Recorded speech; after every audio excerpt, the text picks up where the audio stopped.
I want to bring in MS Now's Josh Einiger in Dubai in the UAE. Kevin Barron is president of Elevation Global Strategies, former executive editor of Defense One and former vice president of the Pentagon Press. Ron Insana is a veteran financial journalist and publisher of The Message of the Markets on Substack. Kevin, so the president told Axios, quote, anytime I want this war to end, it will end. But can he credibly declare victory if the Strait of Hormuz is still shut down?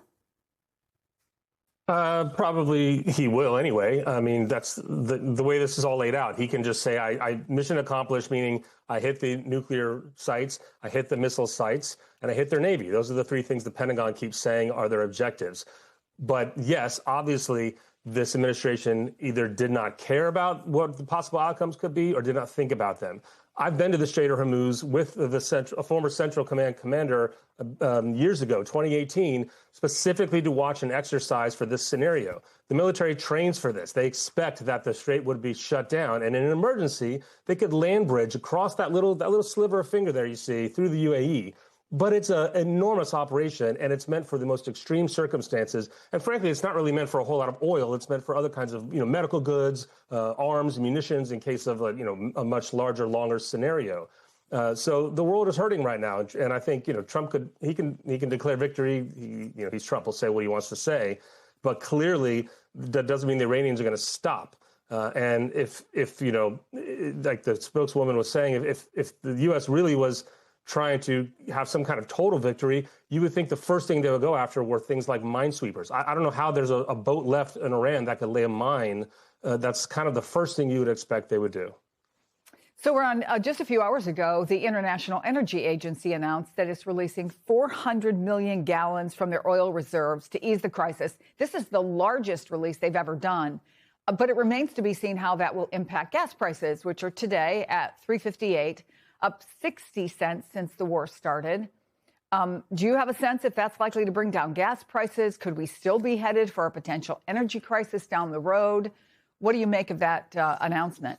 Well, it's all dependent on the duration of the crisis. 400 million barrels is 4 days of global supply. The world consumes 104 million barrels per day. So, yes, it's the largest release since Russia invaded Ukraine in 2012. But it's a stopgap measure for all intents and purposes, Chris. I mean, the United States is producing 13.7 million barrels a day. So we're slightly less vulnerable to this. But Asia, Europe, Greater China, those areas are all, big importers of Middle Eastern crude oil and other energy products. So it didn't have an impact today. In fact, crude oil is up about $3.50 on the day. So that means gasoline prices will likely stay where they are or go higher. They peaked Sunday night at $120 per barrel. And then when the president said on Monday that the war was effectively over, we had this crash in oil prices and a rebound in stocks. Stocks are back down. Gasoline's probably going to stick around where it is because gasoline companies, the refiners, are dealing with higher cost oil that has come from the Middle East and elsewhere around the world. Remember, these prices are set globally, so they have to work off that high-cost inventory before they can even think about lowering prices. And just with respect to the minesweeper comment that was made earlier, the U.S. has decommissioned all its minesweepers, and they were on their way to, I believe it is Philadelphia, to be turned into scrap. So we're going to have a tough time dealing with the Strait of Hormuz. And the president, it does not seem to me anyway, can unilaterally declare an end of the war when Israel is not on board with that yet, and certainly Iran isn't either. So a lot of folks who have cars are wondering, what the heck do we do now, Josh? I know you've been looking at one of the options the region has to get oil flowing again. Tell us about that.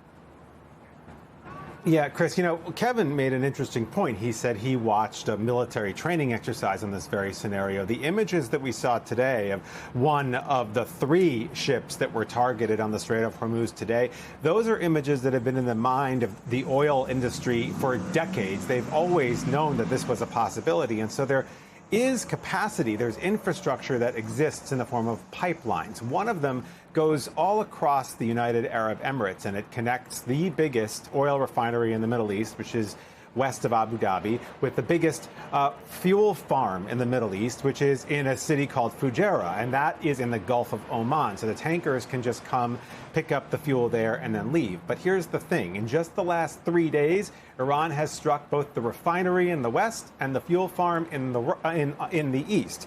The refinery is currently out of commission. It's not clear how bad the damage is. Then you have the other pipeline that exists. The Saudis built this one back in the 80s because they were concerned about that. It goes from basically all across, more than 700 miles across Saudi Arabia, and it ends up in the Red Sea. That is the same concept, and they say they're going to be ramping up service with that pipeline, the East-West pipeline, as soon as tomorrow or the next day. But look where it is. It's in the Red Sea, and we all know what's been going on with the Houthi rebels affiliated with Iran over the last couple of years in that body of water. So, Chris, there really are no easy answers to bypass the Strait of Hormuz, and that's what has the oil industry so concerned.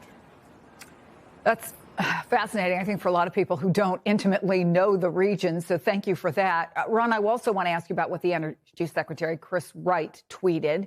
He said that the U.S. had successfully escorted an oil tanker through the strait, and then he deleted it because it wasn't true.